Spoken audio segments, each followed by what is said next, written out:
Right අද කතා කරන්න යන්නේ විසිතුරු පත්‍රික ශාක ගැන. අපි අතීතයේ ඉඳලම මල් වගාව ගැන උනන්දුයි.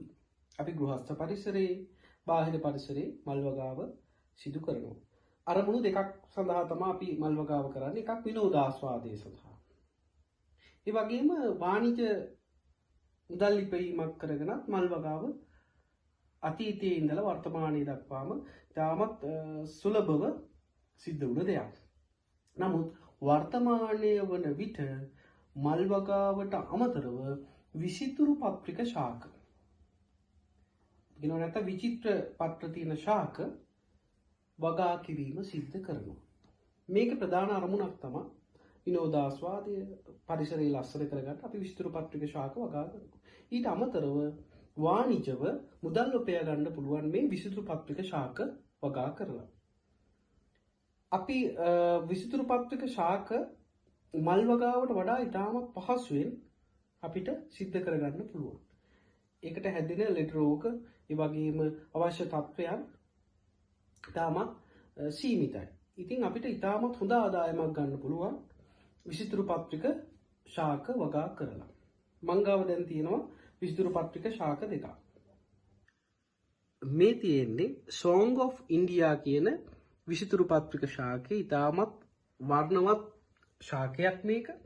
ගෘහස්ත පරිසරයේ වගේම බාහිර පරිසරයේ ඉතාමත් සාර්ථකව වගා කරන්න පුළුවන්. Song of India කියන ප්ලාන්ට් එක ගැන කතා කරොත් මේක ඕනම පරිසර තත්වයක වගා කරන්න පුළුවන්. නමුත් මේක සෙමින් වර්ධනය වන ශාකයක්. ආලෝකය හොඳින් ලැබෙනවා නම් තමයි මේ පත්‍රයේ ඉතාමත් ලස්සන කොළ පාට වර්ණයක් සහ කහ පාට වර්ණයක් ලැබෙන්නේ. ආලෝකය අඩු වුණොත් අර කොළ පාට ගතිය ස්වරූපේ වැඩි වෙනවා. මේ Song of India කියන ප්ලාන්ට් එක ගෘහස්ත පරිසරයේ බාහිර පරිසරයේත් වගා කරන්න පුළුවන් නිසා අපිට වාණිජ විකිණීමක් කරන්න පුළුවන්. මේ ප්ලාන්ට් එක පොට් එකකට සෙට් කරලා ඕනම ගෙදරක තියාගන්නත් පුළුවන්. ඒ වගේම මේ ප්ලාන්ට් එකේ තියෙන විශේෂිත ලක්ෂණයක් තමයි වාතය පිරිසිදු කිරීමේ හැකියාවක් මේ ප්ලාන්ට් එකට තියෙනවා. ඒ වගේම අඩු ආලෝක තත්වයක වුණත් මේ ප්ලාන්ට් එක තියලා තියන්න පුළුවන්. ඒ නිසා ගෘහස්ත පරිසරයේ ඉතාම හොඳින් තියන්න පුළුවන් ප්ලාන්ට් එකක් තමයි Song of India ප්ලාන්ට් එක කියන්නේ.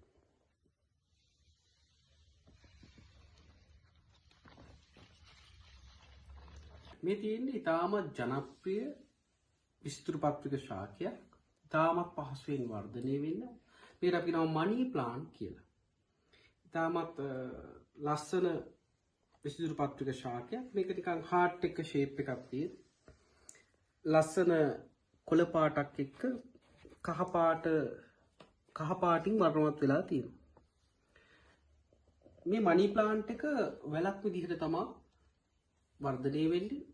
ආධාරකයක් අපිට ආධාරකයක් සපයලා වර්ධනය කරගන්න පුළුවන්. මේ ප්ලාන්ට් එකත් ඉතාමත් පහසුවෙන් ගෘහස්ත පරිසරයේ වගා කරගන්න පුළුවන්. අපිට වාස් එකකට දාන්න පුළුවන්, නැත්නම් පොට් එකකට සෙට් කරලා උනත් ගෘහස්ත පරිසරයේ තියන්න පුළුවන්. අඩු ආලෝක තත්ත්වයට තේ වර්ධනය වෙනවා. ඒ වගේම වාතයේ තියෙන අහිතකර විෂ වර්ග ඉවත් කිරීම, අනිත් ශාක වෙනම පිරිසුදු ඔක්සිජන් සැපයීමත් මේ මනි ප්ලාන්ට් එකකින් වෙනවා. මම යෝජනා කරනවා මනි ප්ලාන්ට් එක, ඒ වගේම තවත් තියෙනවා විසිතුරු පත්‍රික ශාක, අපි කිව්වා Song of India, විවිධ ප්‍රෝටීන් වර්ග, මේවා වගා කරලා අපිට වාණිජ වගාවක් කරලා අපිට මුදල් ලිපීමක් කරන්න පුළුවන්. ලංකාවේ ඊතරම් මල් වගාව තරම්ම විසිතුරු පත්‍රික ශාක සඳහා වෙළඳපොළක් තිබුණා. ඒකට වගා කරන පිරිස අඩුයි. මම යෝජනා කරනවා විසිතුරු පත්‍රික ශාක වගා කරලා තමන්ගේ ආදායම වැඩි කරගන්න කියලා. රයිට්. අද අපි කතා කරේ විසිතුරු පත්‍රික ශාක ගැන. අද කතා කරේ අපි Song of India ප්ලාන්ට් එක ගැනයි සහ මනි ප්ලාන්ට් එක ගැන. රයිට්. thank you.